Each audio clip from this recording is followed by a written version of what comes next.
Okay, Rabotai, we are continuing on Shulchan Aruch Orach Chaim, Siman Nun Bet, on Daf Pei Amud Aleph of regular prints of Mishna Berurah.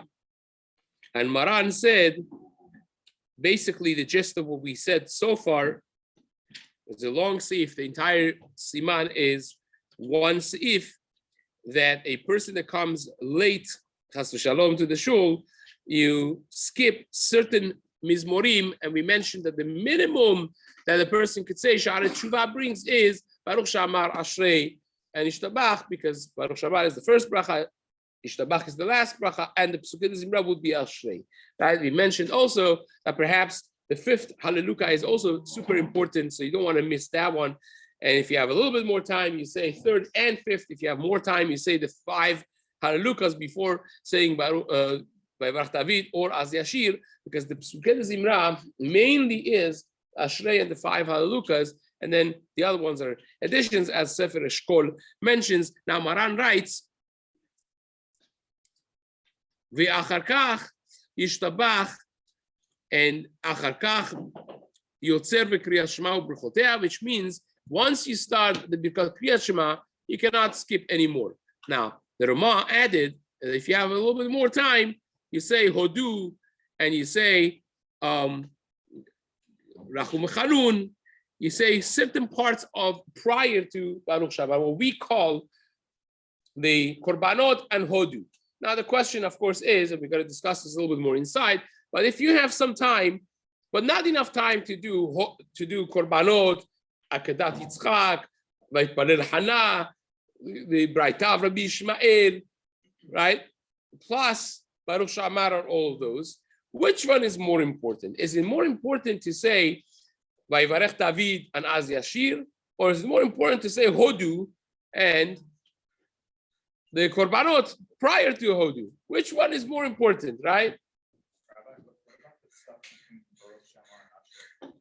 So again, the stuff between Baruch Shamar and Asher also is important, but which one is more important?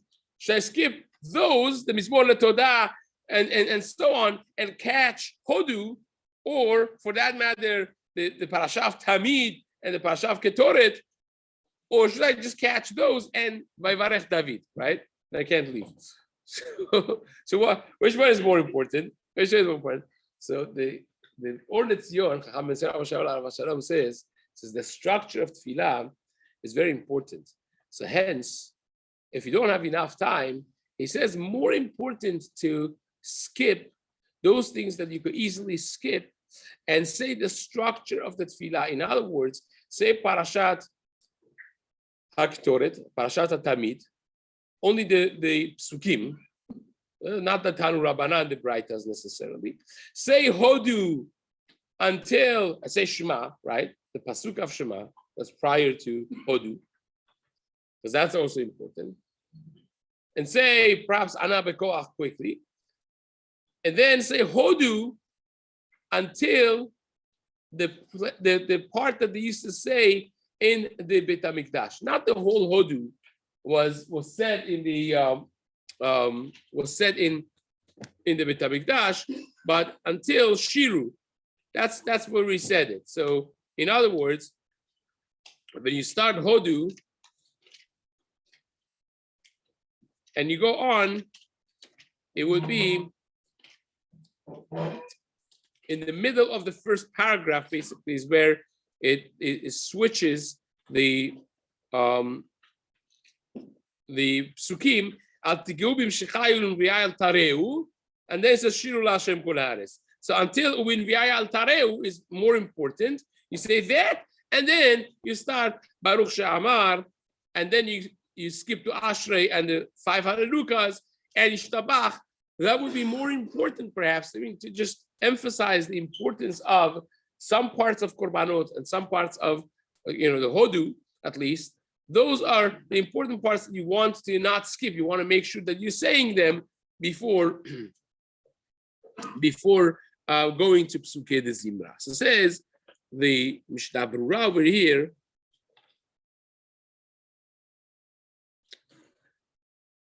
Omer, this is Seif Katan Gimal, which is going back on the first line of Shulchan Aruch, אומר ברוך שאמר עד מהולל בתשבחות, כדי שיהיה יוכל להתפלל עם הציבור. This you do in order to be able to daven with the tzibur, as we mentioned before. And the question also is, if you want to skip in order to daven with nets.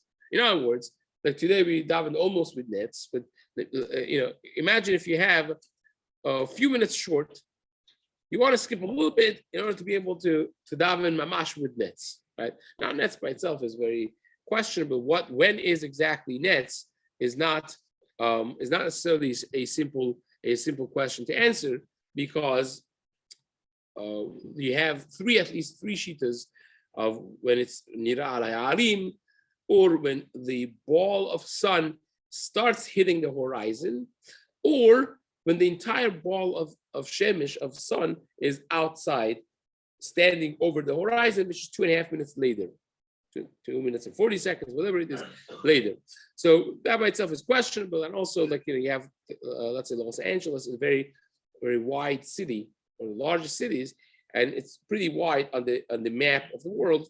And there are hours allocated to every few hundred kilometers that you have. I don't remember exact numbers, but the 360 degrees, the whole circumference of Earth is divided to 24. And if you do the math, then you have how many. Each one of them is 1 hour. So now, beginning and end of that strip of land are really 1 hour apart from each other, but all of them have the same hour, so to speak, if that makes sense. So there's the real hour, and then there is the conventional hour. When they say nets in Los Angeles is this time, now Baruch Hashem, you have this Ma'izmanim that they do actually based on your what? Location. Yeah, based on your exact location, they have the latitude and longitude of where you are, and they give you more exact. So I don't know exactly how specific they are about this. I've never really looked into it, but that could also be off by a number of minutes. So that's something that a person has to be mindful when you talk about nets.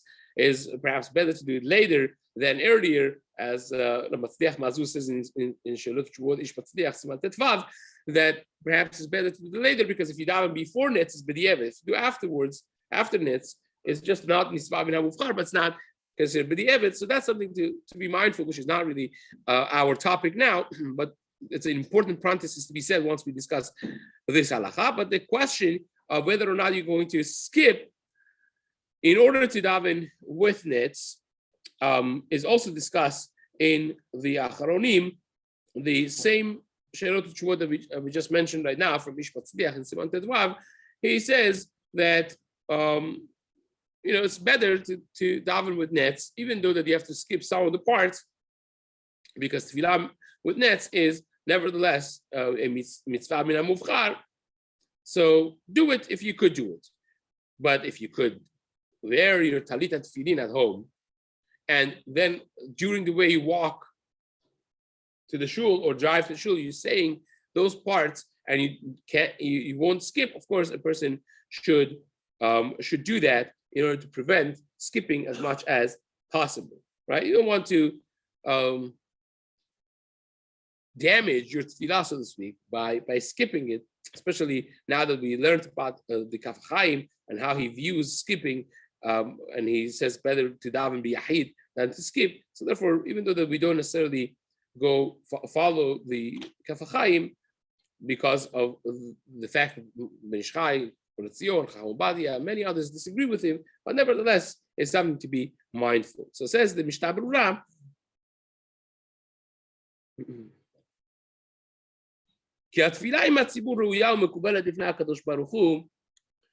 because tefillah b'tzibur is very important, right? We mentioned the Gemara in Brachot Daf Vav, Daf Chet, that tefillah is not accepted if it's not with the tzibur, and so on and so forth. So therefore, it's very important to daven b'tzibur, and tefillah b'tzibur it means you start mamash with the tzibur, right? That's the lechatchila. So therefore, you're willing even to skip a little bit in order to daven b'tzibur. Now, even though that we said when you skip, you are making the sinorot, the pipes of shefa upside down, and you're messing with the system, and you are missing harbe tovot. You're missing a lot of good in the language of Mishna Berurah and Kafachayim. But lemaaseh, the Chesed Alafim, Rabbi Eliezer Papo, it was a Rav, tremendous personality of Torah in Turkey. He's the author of Pelei Yoetz. He became famous with this Musar Sefer Pelei Yoetz, while he was a massive Tamei Chacham. He wrote also a Shelot Uchubot Pelei Yoetz. He also wrote a Sefer HaShulchan Aruch Or Chaim Yoreh De'ah called Chesed Alafim. He also wrote a Sefer HaShas called Orot Elim, and many, many others. A prolific writer and tremendous tzaddik and Tamei Chacham. So he says the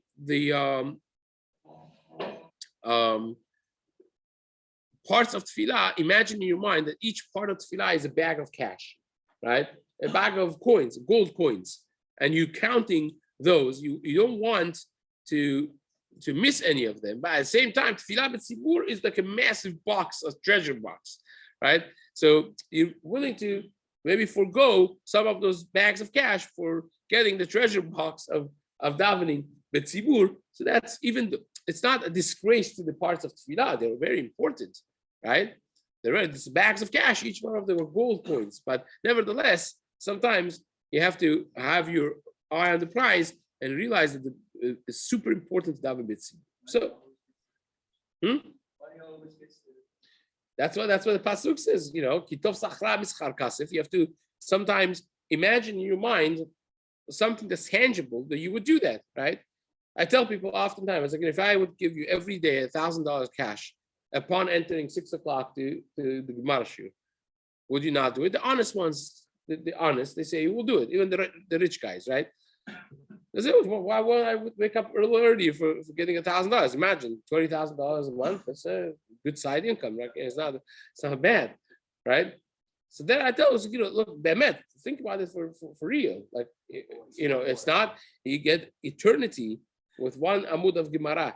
And when you learn with tzibur, you have the schut of the entire tzibur. Like the Gemara says in Brachot, when 2 people learn, HaKadosh Baruch Hu comes and codifies everything that they learn. When 10 people come, HaKadosh Baruch Hu comes even before them. And it's a tremendous, when you get, it's exponential. When you have every person that you have, when you convince someone to come to the shiur in the morning, you didn't just do the guy a favor, you did yourself a favor also.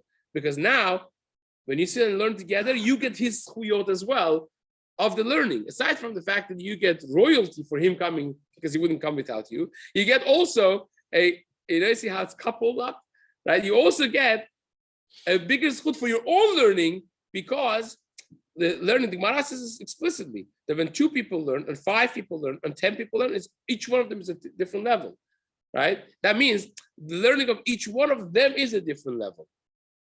The schut that they get, the schar that they get, each one is different, right? So that's, so when you translate it to money, that's why the pasuk says, Mr. Hashem explains, it says, Im kakesef t'bakeshena, v'chamatmonim tachbetzena, az tavi nirat Hashem v'dat elokim timtza. If you go after Torah and t'bakeshena, you want it, you desire it like kesef, like money, v'chamatmonim tachbetzena, and you will search after it like a matmon, like a treasure. As tavi nirat Hashem. What if you would find in your you go to destroy the house of your great grandfather, right? You want to build a thing on it, and you find in the attic that there is a map or the thing that he hid a treasure somewhere. Honestly, if you think we all, this is actually the season today and yesterday, but if you think about it like that, like, we all grow up with dreams of treasures. But the Maaseh, if it was real, even if you have a suffix fika, maybe this is right, you wouldn't sell the house. Would you sell the house? No, you go digging everywhere in the backyard to see if it's real, right? Because maybe it is true, even though that's maybe, suffix fika. But the Maaseh will do it because that's a chamatmonim tachbesera. So the pasuk is telling you the way you find Yirat Shamayim, the way you excel in Torah is you have to always give yourself an example of tangible things that we value. saying money, basically something that tangible is power, is wealth, something that every person really connects with. And Mesilat Yesharim interprets this pasuk. Shlomo HaMelech is telling you that's what Hashem wants you to do. You want to become a Yiras Shamayim, you have to. And the Rambam writes this also in. I don't want to go off topic a lot about this, but this is Rambam writes in the 11th chapter of Pirush Mishnayot of his on Masechet Sanhedrin. He says the way you train a child is when they're kids, you give them a candy. He says, learn a Mishnah, I'll give you a candy. And the kid is learning Mishnayot, his thoughts are completely on the candy, right? And then he grows up, it's candy, shmandy, like, so then you give him a chocolate bar. It doesn't for the chocolate. Candy doesn't cut it, but the chocolate bar would. Comes a little older, none of that cuts it, but you give him cash. So I'll give you $1 bill. He's collecting coins now. Like I give you a 1975, like whatever coin, and the kid is doing it. His thing is on his collection, but he's becoming a baki in Mishnayot meanwhile, right? And then you give him clothing, and then you give him this, and you give him a bank account. And Rambam at the end says, of course, you have to be based on the level of the kid, where he is. I says, don't expect the kid to learn Lishma, because Halavai, me and you will learn Lishma. So this is good. And for even adults, I always say the men never grow up. Like when they're kids, they play with small toys. When they grow up, they play with bigger toys, the cars and the gadgets of the car. The seat becomes like this, and the computer screen is like that, right? That's how it is. We never grow up. But part of that is, that's true. Part of that is that you think to yourself, if you could translate Torah into money, right? Then it makes sense because it's eternal. We all believe in that. You say if you give yourself $1 per Amud Yomi every day, and the schar of it is eternal, right? Heshbon, how much it is? $1,000 is nothing, right? It's nothing. It's way more than $1,000. If you think of it like this, as I'm gaining every Tosafot that I learn, every Daf Gemara that I learn, every page of Shulchan Aruch that I learn, is so much reality of wealth that a person has no problem waking up in the morning or rushing to the shiur, or every 5 minutes of the day that they have, they'll pull out something to learn a little bit and to grow a little bit. But nevertheless, that's what the Chesed La'afim says about tefillah. It says tefillah, you have to say moneh margaliot. Like imagine every word of tefillah, you're counting diamonds, right? Every one of them is a diamond. So then you have a chashivut. Your chashivut for tefillah will become a completely different chashivut. But again, realize that tefillah b'tzibur is the box of diamonds. And now we're going to discuss very soon what is tefillah b'tzibur. So for instance, the Mishna Berurah is very machmir. Mishna Berurah says tefillah b'tzibur l'chatchila is 10 people starting Shemona Esrei mamash together. Mamash together. That's l'chatchila tefillah b'tzibur. You want to have 10 people who start 1, 2, 3, boom, they start Shemona Esrei together. That's the best way of tefillah b'tzibur.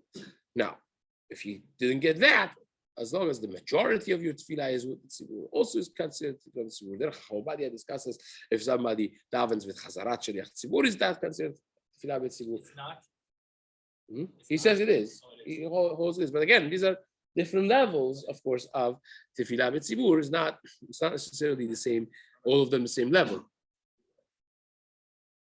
Start like 5 seconds after. Well, again, as much as you could do it, that's mamash together. If you plan it, I know many Talmidei Hachamim, yeshiva boys, I should say, that they don't even know these halacha.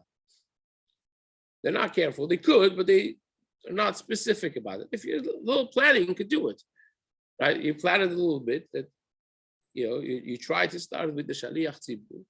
Most of the time, it works. But again, if that puts so much stress on your tefillah that now you're not understanding what you're saying, of course, it's always the, mishkala chasidut, as the Ramchal calls it. You have to weigh your actions. Sometimes davening b'kavanah and properly within planning. So okay, so a few seconds later,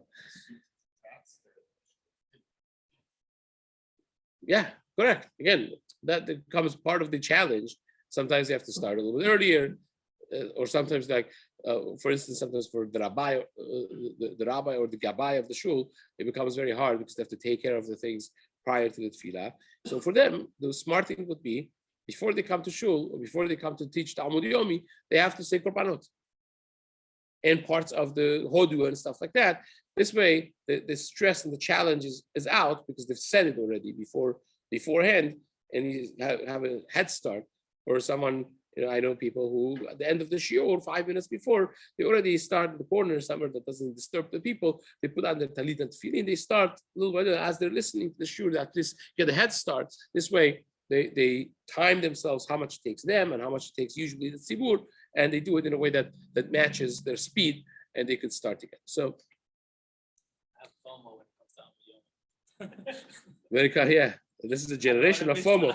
So this is the best FOMO to have, Yeah, so this is the best fear of missing out. Yes, it says the Mishna Berurah in Ot Dalit Yoter, which is going back also on the Ramah, the first piece of Ramah, that if you have more time, then you'll add in Hodu and other parts of the Tefillah. Says the Mishnah Berurah,